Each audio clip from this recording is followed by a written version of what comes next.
Dijo él entonces a Giezi: dile, he aquí, tú has estado solícita por nosotros con todo este esmero. ¿Qué quieres que haga por ti? ¿Necesitas que hable por ti al rey o al general del ejército? Y ella respondió: yo habito en medio de mi pueblo. Pueden tomar su asiento, por favor.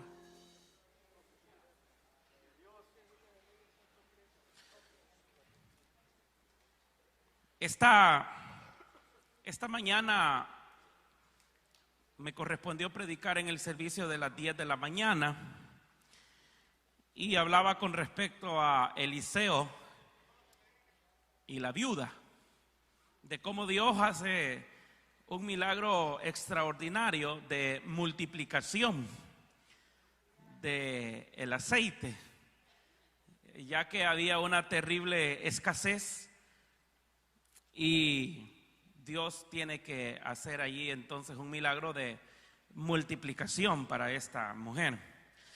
Pero tocaba un detalle que es el detalle que también me gustaría tocar con ustedes, y es que en los hombres de Dios vemos que ellos siempre se preocuparon por lo que nosotros hoy le conocemos como el relevo generacional.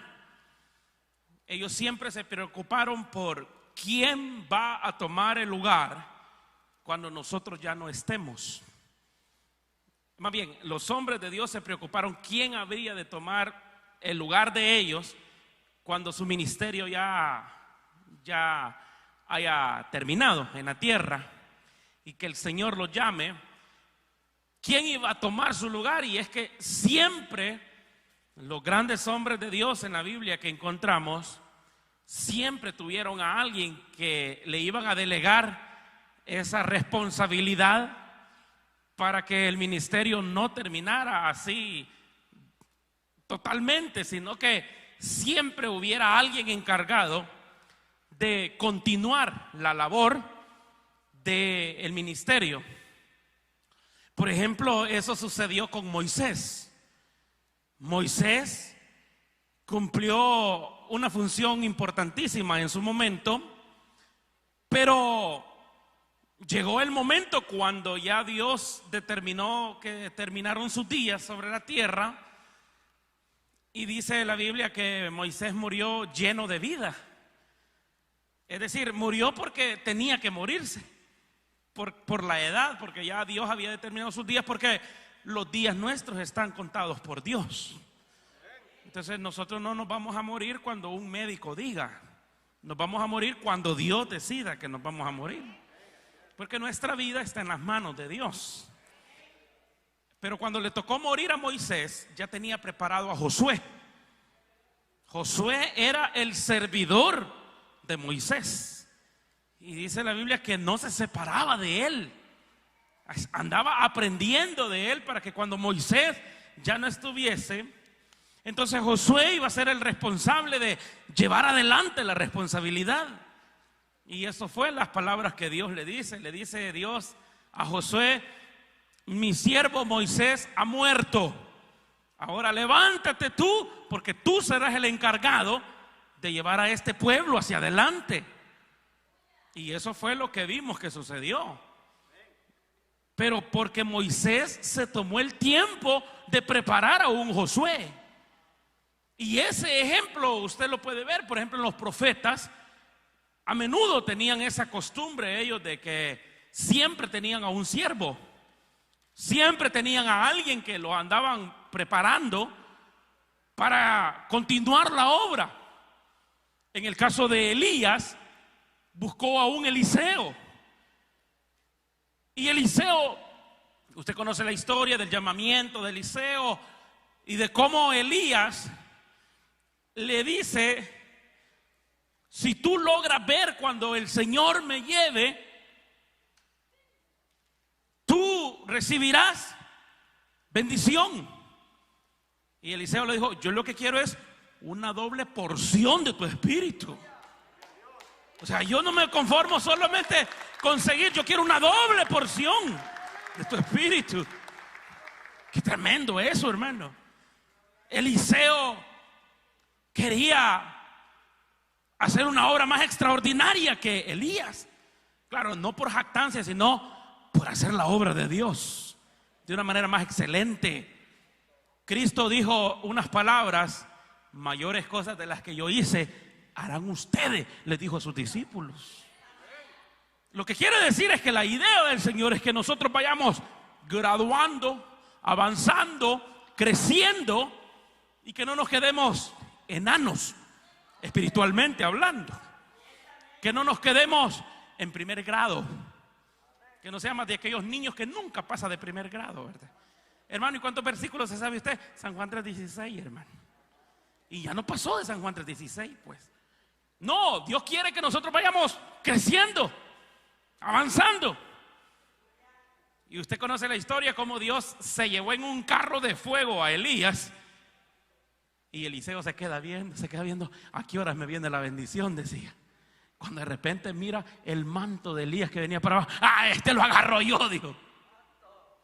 Esta es la bendición mía, dijo. Y ahí se cumplió la palabra que vio cuando el Señor se llevó a Eliseo. Agarra el manto, y eso simbólicamente representaba: te doy la doble unción. Te doy la doble unción de mi siervo Elías. Entonces te la doy a ti para que hagas cosas extraordinarias. Y si usted mira la historia del profeta Eliseo, hizo cosas muy extraordinarias.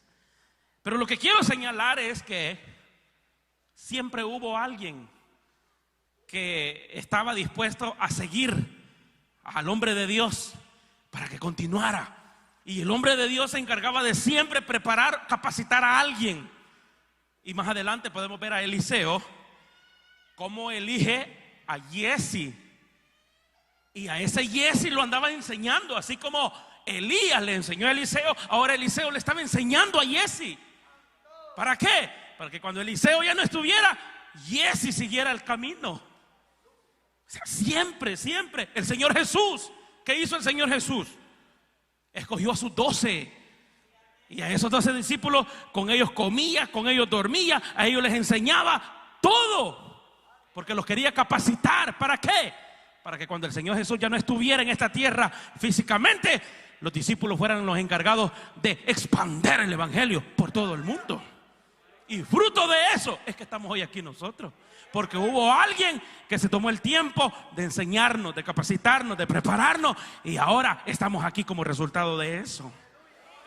Pero mire qué trágico hubiese sido si el Señor Jesús no hubiera preparado a nadie y Él solo se muere.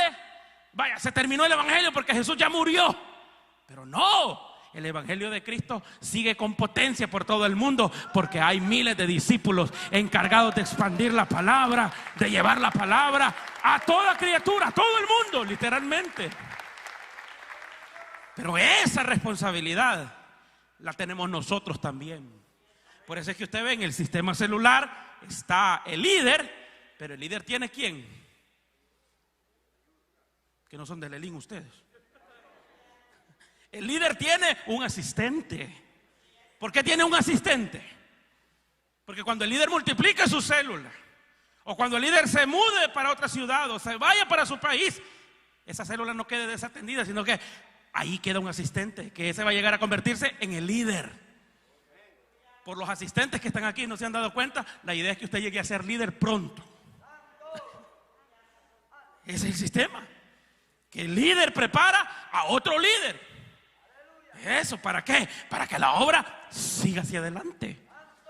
O sea, la pregunta es, cuando nosotros ya no estemos, ¿quién nos va a reemplazar a nosotros? ¿Ya preparó a alguien usted? ¿Ya se preocupó del relevo generacional?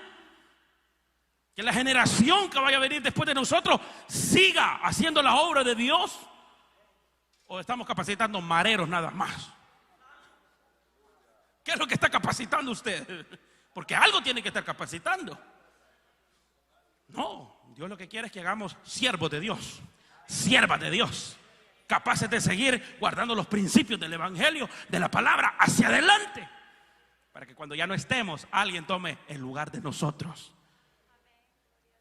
Usted puede darse cuenta, los principios de la sociedad han ido en declive, para atrás, de mal en peor. Solo por ponerle un ejemplo, ¿se acuerda usted cómo lo educaron sus padres a usted? Buenos días, buenos días. Buenas tardes, buenas tardes. Buenas noches, buenas noches. Y a algunos les enseñaron hasta hacer el bendito, ¿sí? Buenas noches les de Dios, así con el bendito. O sea, era reverencia. ¿Por qué? Porque eran los adultos, los mayores. Hay que respetar. Si un niño se atravesaba en la conversación de dos adultos, solo una mirada le hacían a uno. Ya se va a ir la visita, le decían. ¿Se acuerda? ¿Va? Ay, Dios, eso era prohibido, hermano. Que un niño anduviera corriendo y se pasara en medio de dos adultos que estaban hablando. Uy, no. El niño tenía que irse por la orillita, sí, porque era un respeto. Yo todavía me acuerdo que recibimos una clase que se llamaba Moral y Cívica. Y todos los lunes lo paraban a uno, oración, alabanza y así. A cantar el himno, hermano. A cantar el himno nacional del país, porque se le enseñaba el respeto a los símbolos patrios. Había que darle reverencia a la bandera. ¿Se acuerda usted? Luego fueron quitando esas clases, ¿verdad? ¿Cuáles son los libros que enseñan hoy? Por ahí anda un libro bien famoso. ¿Sabe cómo se llama? Being gay is okay. Se lo voy a traducir.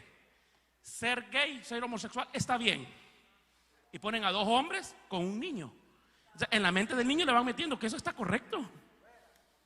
Dios mío, en 10 años ¿cómo estará esta generación? Pues los niños en la escuela eso están aprendiendo. Entonces los padres tenemos una terrible responsabilidad de mostrarles el camino de la palabra de Dios. Por eso dijo el Señor: esta palabra se la repetirás día y noche, las pondrás en las paredes, las pondrás en los postes, las pondrás en las puertas, las pondrás en todos lados, para enseñarle a las próximas generaciones el respeto a la palabra. Porque si los dejamos que solo en la escuela los instruyan, los van a torcer de la mente. Y nosotros, gloria a Dios, aleluya, alabando a Dios, y aquellos metiéndoles la enseñanza perversa. ¿Cómo será la generación de aquí en 10 años? ¿Será que van a ser así como nos educaron a nosotros? ¿O van a ser un par de mareros nada más? ¿Se van a cerrar las iglesias entonces? Pensemos de aquí a 10, 20 años, ¿cómo será la generación? Porque estamos hablando del relevo generacional que estamos dejando nosotros. Tenemos una gran responsabilidad. Aprendamos eso de estos hombres de Dios, que se preocuparon de enseñarle a otros para que continuara la obra de Dios. Y que en 20 años diga, nos acordamos de las enseñanzas que nos dejaron nuestros padres, nuestros abuelos, y aquí va la obra de Dios con todo adelante, porque se encargaron de cimentar los principios en el corazón, en la mente, en el alma, en la vida. Principios de vida. Ahora, si usted está esperando que en la escuela dominical de la iglesia le enseñan a sus hijos, está muy equivocado. Allí les van a dar una enseñanza bíblica, pero los principios, los valores, eso lo funda en su casa. El respeto. Mire, hermano, yo si algo le digo, de mi padre aprendí mucho el respeto. Se lo digo. Si un niño iba en la calle, hasta un niño le decía, buenos días, niño, le decía a mi papá. Y a mí hasta risa me daba. Pero estar tan respetuoso así, como no le sabía el nombre al niño, buenos días, niño. Una gente que aprendía, enseñaban y aprendían. Respeto. Pero bueno, yo los veo algo pálidos a ustedes. Mejor vamos a seguir. Pero ya les dejo esa carga en su corazón. Les dejo esa carga en su corazón. ¿Cómo será la generación después de nosotros? Ahora tenemos el chance de hacerlo, porque mientras estamos todavía con vigor, con fuerza para enseñar. Lo que quiero, hermanos, hablar es de esta mujer sunamita y Eliseo, el profeta de Dios. Y mire, hermano, Dios siempre va a tener cuidado de los que son de Él, de sus siervos. Recuerdo, por ejemplo, al apóstol Pablo. Me gustaría hacer esa conexión y me gustaría que usted lo note también. Vamos al libro de los Hechos de los Apóstoles para después venir a la historia, y espero que usted se dé cuenta de la conexión que hay en eso. En el libro de los Hechos se nos narra un viaje misionero del apóstol Pablo. Hechos capítulo número 16. Hechos capítulo número 16.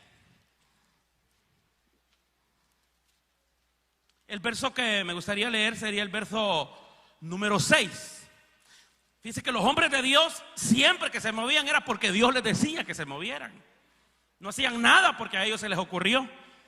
Aquí vemos un ejemplo de eso en el verso 6. Dice: y atravesando Frigia, o sea, recuerde, ellos iban de camino a un viaje misionero, y a la provincia de Galacia, les fue prohibido por el Espíritu Santo hablar la palabra en Asia. Y alguien puede decir: hermano, pero el propósito de Dios no es que prediquemos a todo el mundo. Pero Dios tiene un momento específico. Por ejemplo, aquí dice que el Espíritu Santo les impidió hablar la palabra en esa ciudad específica. ¿Pero por qué? Porque Dios los quería llevar a otro lugar. Miren lo que sigue sucediendo. Les prohibió el Espíritu Santo hablar la palabra en Asia. Cuando llegaron a Misia, intentaron ir a Bitinia, pero el Espíritu no se los permitió. Otra vez, mire cómo estos hombres eran guiados por el Espíritu Santo. Y pasando junto a Misia, descendieron a Troas, y se le mostró a Pablo una visión de noche, un varón macedonio que estaba en pie, rogándole y diciéndole: pasa a Macedonia y ayúdanos. Era una visión de Dios, un varón macedonio que les estaba pidiendo ayuda. Cuando vio la visión, enseguida procuramos partir para Macedonia, dando por cierto que Dios nos llamaba para que anunciáramos el Evangelio. No iba a ser en Asia, no iba a ser en Bitinia, iba a ser en Macedonia, a donde Dios los estaba enviando. Zarpando pues, dice el verso 11, de Troas vinimos con rumbo directo a Samotracia, y el día siguiente a Neápolis, y de allí a Filipos, que es la primera ciudad de la provincia de Macedonia, o sea, ahí para donde ellos iban. Y mira lo que sucedió. Y una colonia, y estuvimos en aquella ciudad algunos días, y un día de reposo salimos fuera de la puerta, junto al río donde solía hacerse la oración, y sentándonos hablamos a las mujeres que se habían reunido. Entonces una mujer llamada Lidia, vendedora de púrpura de la ciudad de Tiatira, que adoraba a Dios, estaba oyendo, y el Señor abrió el corazón de ella para que estuviese atenta a lo que Pablo decía. Y cuando fue bautizada y su familia, nos rogó diciendo: si habéis juzgado que yo sea fiel al Señor, entrad en mi casa y posad. Y nos obligó a quedarnos.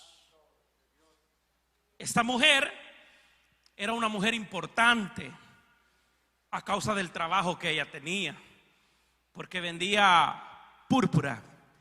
Y en aquel tiempo la púrpura era vestimenta real. Solo la usaban reyes, solo la usaban personas de mucho dinero, que tenían la capacidad para comprar esta tela, porque era carísima, era lujosísima, era vestimenta real básicamente. Esa mujer, el Espíritu de Dios hizo que estuviera atenta a lo que Pablo estaba hablando, y dice que el Señor abrió el corazón de Lidia. Pero cuando dice que abrió el corazón, no es que literalmente el corazón así de carne se lo abrió, no. Cuando dice que abrió el corazón es que ella iba a creer en el mensaje de Cristo que Pablo le estaba anunciando. Y fruto de que ella creyó en el mensaje, instantáneamente se bautizó. Pero no solo eso, sino que comenzó a dar fruto. Y dice que ella le rogaba a Pablo que la dejase, que les permitiese invitarlos a la casa de ella. O sea, ella los quería atender de la mejor manera, porque reconocía que eran hombres de Dios. Por eso le digo, cuando Dios conoce que nosotros andamos haciendo las cosas con sinceridad, con amor, en rectitud, como verdaderos hombres de Dios, Dios mismo se va a encargar de poner las piezas adecuadas que nosotros hemos de necesitar.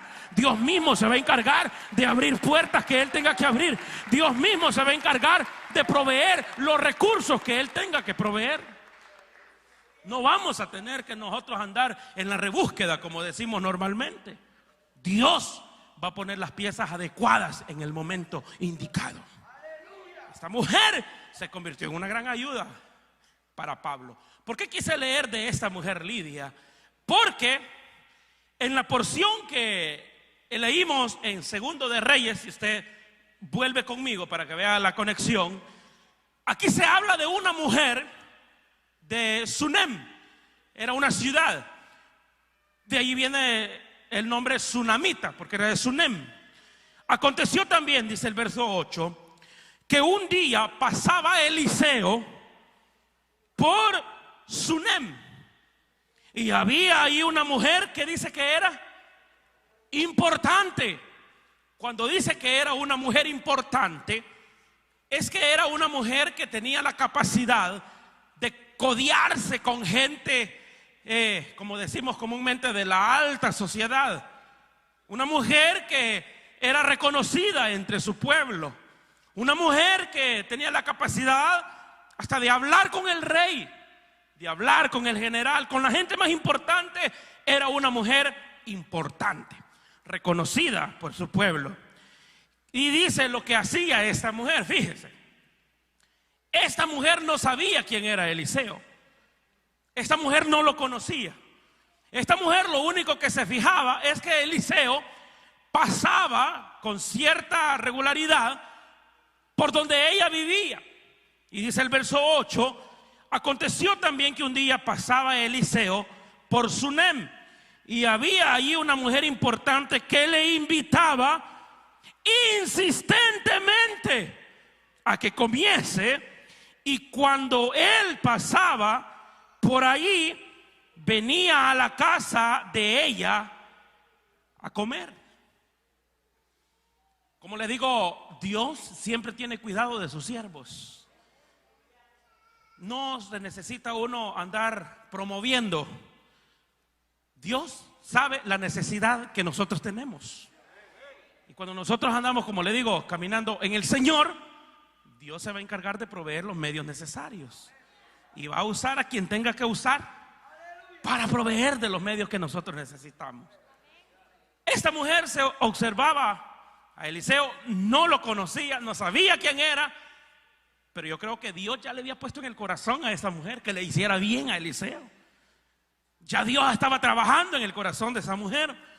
Y entonces cada vez que Eliseo pasaba, lo invitaba, dice, insistentemente, para que llegara a comer con ella. Recuerde que este Eliseo siempre andaba con su ayudante, con Giezi. Quiere decir que los dos iban. Dice el verso 9, y ella dijo a su marido, he aquí ahora yo entiendo que este que siempre pasa por nuestra casa es varón santo de Dios. Mira, hermano, qué bonito es cuando la gente puede dar testimonio de uno, ¿verdad? Qué bonito es cuando la gente puede decir, ese es un hombre de Dios, esa es una mujer de Dios. Hay que respetarlo porque esa mujer es de Dios. Qué bueno. Pero qué terrible, ¿verdad? Cuando diga, uy, Dios guarde, no se acerquen a esa maitra porque es chambrosa. Qué feo de ser eso. No, con ese hermano no se junte porque ese hermano es pleitisto. Pero mire esta mujer, el testimonio que daba de Eliseo. Claro, cuando el hombre Eliseo llegaba, el hombre de Dios llegaba, comía con ella, se sentaba, la visitaba. Esta mujer se daba cuenta que el comportamiento de Eliseo no era como los demás, sino que era un profeta de Dios, un varón de Dios, que andaba con rectitud, que andaba en el Señor. Por eso dice ella: siempre que pasa por mi casa lo invito insistentemente, y de tantas veces que lo he invitado me he dado cuenta que es un varón de Dios. Y va a donde su marido, la mujer, y le dice: mira, hay un hombre de Dios que Dios ha puesto en mi corazón, que le hagamos bien. Miren lo que dice el verso número 10: te ruego que le hagamos un pequeño aposento de paredes y pongamos allí cama, mesa, silla y candelero, para que cuando Él viniere a nosotros se quede en Él. Mire qué bendición, hermano, cómo Dios cuida de sus hijos. Y claro, era gente adinerada, era gente que lo podía hacer. Cuando dicen el aposento, en la azotea de la casa le prepararon un cuartito, y ahí en el cuartito lo que le pusieron fue, ¿qué dice que le iban a poner? Una mesa, una silla y un candelero, para que cuando Él viniere a nosotros, si se quiere quedar descansando, que se quede ahí en la noche. Mira, hermano, por eso le digo, Dios conoce la necesidad y Dios cuida de nosotros. Tiene cuidado y usa los medios que nosotros menos esperamos.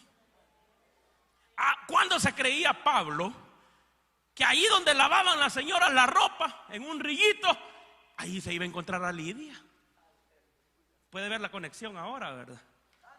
En un río se encontró a Lidia, una mujer importante que vendía tela carísima. Y Dios le abrió el corazón. ¿Por qué no se lo abrió a otra? No, porque ese era el instrumento que Dios iba a usar para bendecir a Pablo. Ese es Dios. ¿Sí? Todas oyeron la palabra, pero Dios a ella le abrió el corazón. Es que Dios tiene propósitos, hermano. Por eso digo, cuando Dios tiene que obrar, Dios no tiene fronteras. Dios hace lo que tenga que hacer. En el caso de ella, le abrió el corazón y creyó a la palabra de Dios. Ahora, esa mujer importante, la tsunamita, era importante. Puso Dios en su corazón de atender al varón de Dios y convence a su marido. Y su marido accede, claro que sí. ¿Por qué? Porque ellos sabían que tener un hombre de Dios allí iba a ser una bendición para ellos. Entonces ellos querían esa bendición de Dios. Es como cuando el líder va llegando a la célula, pues. Allá viene el siervo de Dios, abrámosle la puerta, que entre. Gloria a Dios. Que venga, porque este siervo trae bendición de Dios. ¿O será al contrario? ¿Qué dicen de usted? Allá viene otra vez ese hermano. ¿Cuándo nos van a cambiar de líder? ¿Será que allá usted, vea? Yo no sé. Pero si dicen eso, preocúpese. Pero si usted dice, no, hombre, invitemos al hermano, es una gran bendición que venga. Por nosotros todos los días hubiera célula mejor. Pero mire de este que decían, de ese varón de Dios, hagámosle un lugarcito para que se sienta cómodo, que tenga cama, que tenga silla, que tenga un candelero, por si quiere leer la palabra ahí de noche, ahí un candelero para que se alumbre. Ahí que descanse el varón de Dios. Después que coma, si quiere descansar, ahí que descanse. Y entonces mire, dice el verso número 11. Y aconteció que un día vino él por allí y se quedó en aquel aposento y allí durmió.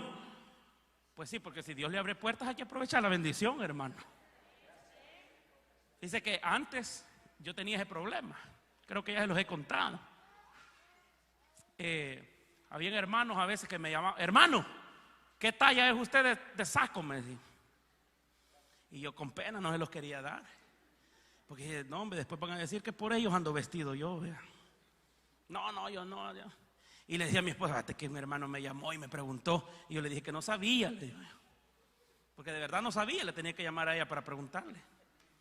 A ver, no, me dijo, cuando sea así decirle, me dijo, te lo voy a dar anotado.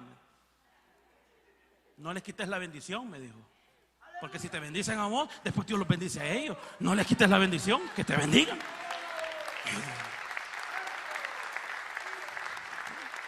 Es cierto, ¿verdad? Porque muchas veces Dios me ha puesto a mí en el corazón de darle algo a alguien y yo se lo doy, porque después me bendice Dios más todavía. Yo no lo hago para que Dios me bendiga, yo lo hago con un corazón sincero, pero Dios bendice. Dando es como recibimos. Gloria a Dios, digo. Entonces no hay que estancar la bendición, que fluya la bendición. O sea, hay que ser dadivoso, ¿verdad? Yo no estoy pidiendo, no me vayan a malinterpretar. No, yo no le estoy pidiendo. Pero si me quiere dar, pues recompensa de profeta va a tener. Aleluya. No, no es para tanto, hermano.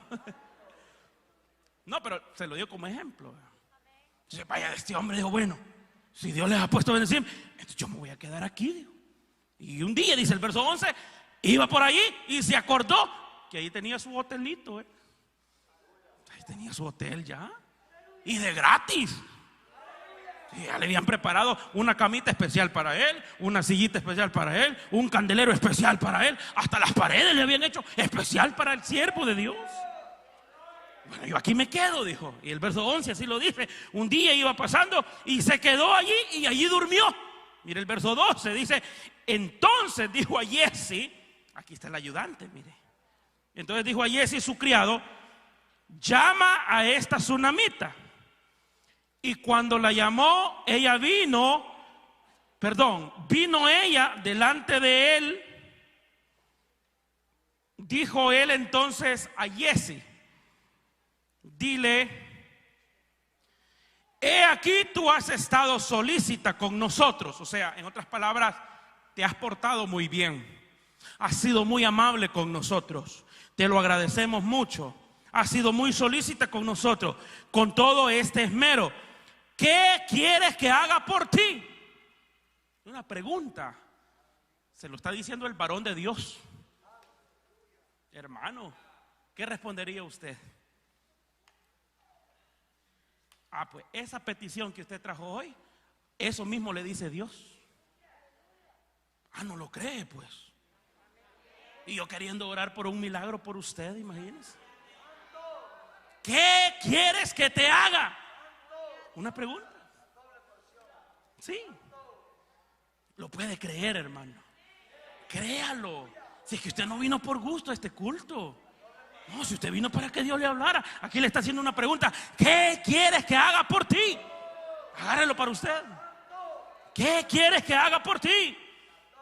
Y dijo entonces a Giezi, dile, he aquí, tú has estado muy solícita, con esmero.